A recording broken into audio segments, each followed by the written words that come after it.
মোৰ ছাত্ৰ ছাত্ৰীসকল আজিৰ পাঠটোত মই ক্লাছ 5ৰ ইংৰাজী পাঠ্যপুথিখনৰ দ্য জয় অফ হেল্পিং নামৰ গল্পটোৰ যিটো লেচন নাম্বাৰ 2 এই গল্পটোৰ তলত থকা কেইটামান প্ৰশ্ন আলোচনা কৰিবলৈ লৈছোঁ। তোমালোকে চাবা। প্ৰথমতে কুৱেশ্যন নম্বৰ 5ত আছে, যিহেতু মই কুৱেশ্যন নম্বৰ 4লৈকে ইতিমধ্যে আলোচনা কৰি গ'লোঁ। আজি কুৱেশ্যন নম্বৰ 5টো আছে। 5টোত প্ৰথমতে দিছে ৰিড দ্য ফলোয়িং চেণ্টেন্সেছ, তলৰ বাক্যবোৰ পঢ়া। They were very sad to see the plight and misery of the people there. তেওঁলোকে তাত থকা মানুহখিনিৰ দুখ যন্ত্ৰণা দেখি very sad, they were very sad মানে বৰ দুখ পাইছিল। Beat is a sentence. The team members felt very happy. টিমৰ সদস্যসকলে সুখ অনুভৱ কৰিছিল, বৰ সুখী হৈছিল। To have helped the people in distress. বিপদত পৰা মানুহখিনিক সহায় কৰিবলৈ পায়।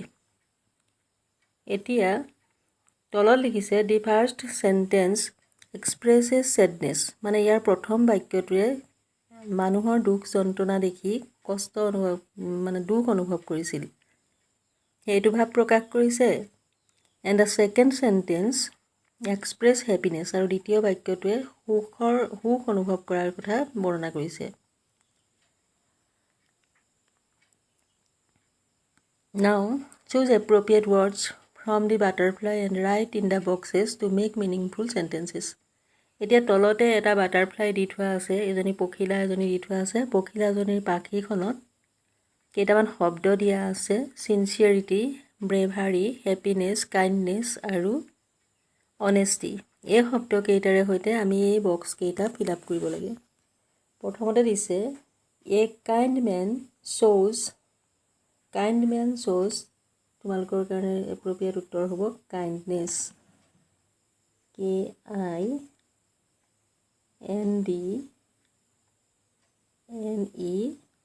KINDNESS, kindness.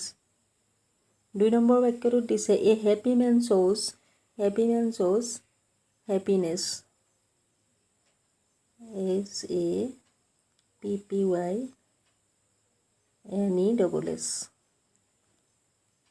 এ চিনচিয়াৰ পাৰ্চন শ্ব'জ, এজন চিনচিয়াৰ মানুহে কি দেখুৱায়, চিনচিয়াৰিটি,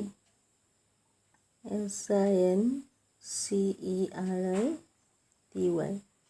এইখিনিলৈকে তোমালোকে বুজি পাইছা চাগে। এ কাইণ্ড মেন শ্ব'জ কাইণ্ডনেছ, মানে এজন দয়ালু মানুহে দয়া দেখুৱায়। এ হেপী মেন শ্ব'জ হেপিনেছ, এজন সুখী মানুহে তেওঁৰ কেনেকুৱা সুখত আছে সেইটো দেখুৱায়।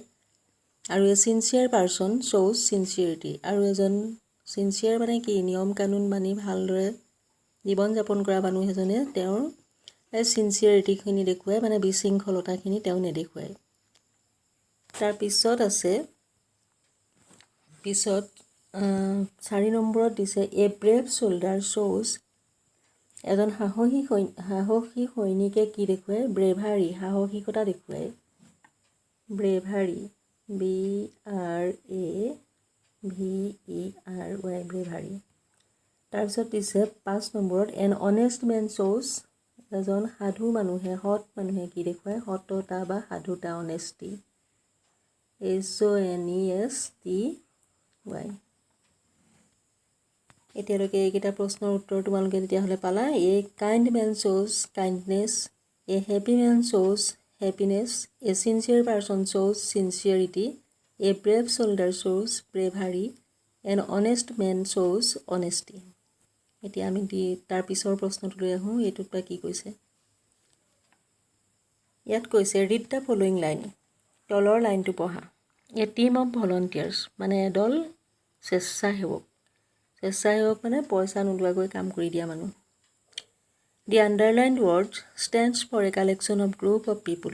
নাও read the following sentences, they all contain words that show' a collection. এই বাক্যটোৱে, যিটো বাক্য আমি টিম বুলি যে কৈছিলোঁ, এই টিম শব্দটোৱে এটা সংগ্ৰহ বুজাইছে। কালেকশ্যন মানে হ'ল সংগ্ৰহ, collection or a group of people, তাৰমানে এটা গ্ৰুপ মানে এদল মানুহক বুজাইছে। ঠিক তেনেকৈ তলৰ বাক্যকেইটাত লিখিছে আমি যদি মানুহ বা ভলণ্টিয়াৰ বুজাবলৈ যদি টিম শব্দটো এটা দল বুজাবলৈ ব্যৱহাৰ কৰোঁ, তেতিয়াহ'লে ভেড়া ছাগলীৰ দল এটাক আমি কি বুলি কওঁ, এ ফ্লক অফ শ্বিপ, মানে এদল ভেড়া। আমি যদি তল চাবিৰ একোচা চাবি তোমালোকে দেখিছা, সেই চাবি কোচাক একেলগে কেইবাটাও চাবি থাকিলে, এইটো ছবি দিছে তোমালোকক, এইটো চাবি কোচাৰ ছবি, ইয়াত এটা চাবি নাই, কেইবাটাও চাবি আছে। এনেকুৱাকৈ কেইবাটাও চাবি একেলগে থাকিলে কি বুলি কয়? এ বাঞ্চ অফ কিজ। তোমালোকে অসমীয়াত কি বা চাবি মুঠা, চাবি কোচা তেনেকুৱাকৈ আমি কওঁ। Can you see the herd of cattle? এতিয়া গৰুৰ যদি বহুতখিনি গৰু একেলগে থকা বুজায়, কেটল মানে গৰু, তেতিয়া আমি এডল গৰু বুজাবলৈ কি ব্যৱহাৰ কৰোঁ? Herd of cattle. তাৰপিছত দিছে he gave me a bundle of sticks. এইখিনি ষ্টিক মানে এনেই আমি আচাৰি বুলি কওঁ, কিন্তু মাৰি খৰি তেনেকুৱাবোৰ বস্তুক আমি ষ্টিক বুলি ক'ব পাৰোঁ। এতিয়া he gave me a bundle of stick, এনেকুৱা খৰি যদি এমুঠা থাকে, মাৰি যদি এমুঠা থাকে, জুই চলাৰ কাঠি যদি এমুঠা থাকে, তেতিয়া আমি তাক কি বুলি কওঁ? Bundle of sticks. এতিয়া ইয়াৰ পিছত দিছে a delegation of teachers visited the chief minister. শিক্ষকৰ দল, শিক্ষকসকলক আকৌ ফক বুলিও কোৱা নাই, গ্ৰুপ বুলিও কোৱা নাই, বাঞ্চ বুলিও কোৱা নাই, বাণ্ডুল বুলিও কোৱা নাই। শিক্ষকসকলক কৈছে a delegation of teachers visited the chief minister, মানে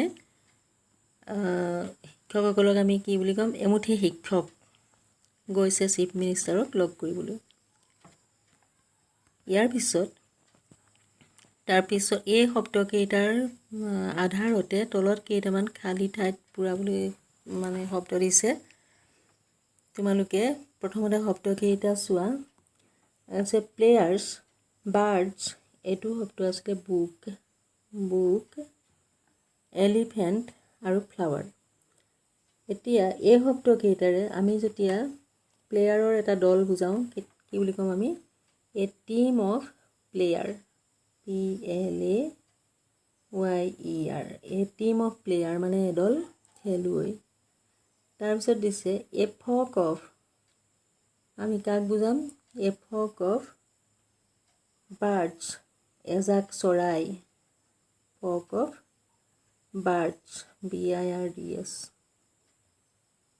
তাৰপিছত দিছে a bunch of, BUNCH, a bunch of কি বুজাব? এথোপা ফুল, flower, a bunch of flower, a bunch of flower. তাৰপিছত দিছে এ বাণ্ডুল অফ, বাণ্ডুল অফত আমি কি বুজাম? এ বাণ্ডুল অফ বুকছ,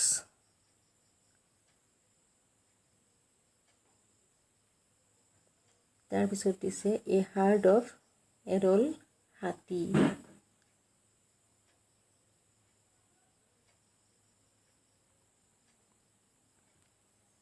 এতিয়া এইকেইটা শব্দই এই প্ৰত্যেকটো শব্দ প্লুৰেল নাম্বাৰত দিবা। ফ্লাৱাৰ নহয় ফ্লাৱাৰ্ছ, বুক নহয় বুকছ, এলিফেণ্ট নহয় এলিফেণ্টছ। এইকেইটাই আছিলে আজিৰ প্ৰশ্ন। ইয়াৰ পিছত আৰু কেইটামান আছে, এইকেইটাত তোমালোকক অৰ্থ শিকিবলৈ কৈছে ডিক্সনেৰী চাই। মই তোমালোকক অসমীয়া অৰ্থটো কৈ দিছোঁ, ডিক্সনেৰী মেলি ইংৰাজী অৰ্থ কি হ'ব পাৰে চাবা, যিহেতু আমি অসমীয়াটো প্ৰথম নাজানিলে ইংৰাজী শিকিবই নোৱাৰোঁ বুলি ভাবোঁ। প্ৰথম কথা আহিলে ৰিং। ৰিং শব্দটোৰ অৰ্থ হ'ল বজা, বেল ৰিং মানে বজা, শব্দ কৰা। বজা মানে আকৌ টাইমৰ কথা কোৱা নাই দেই, 9 বজা 10 বজাৰ কথা কোৱা নাই, এইটো বাজে মানে শব্দ কৰে। তাৰপিছত অকাৰ মানে হ'ল সংঘটিত হোৱা।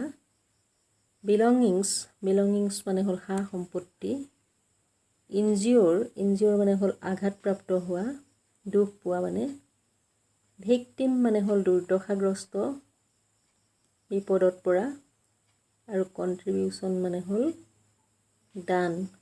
দান বৰঙণি, অৰিহণা, এইখিনিক কণ্ট্ৰিবিউশ্যন বুলি কয়। গতিকে তোমালোকে এইকেইটা শব্দৰ ইংৰাজীত কি হ'ব পাৰে নিজেই ডিক্সনেৰী মেলি চাবা। আজিলৈ আহোঁ, ধন্যবাদ।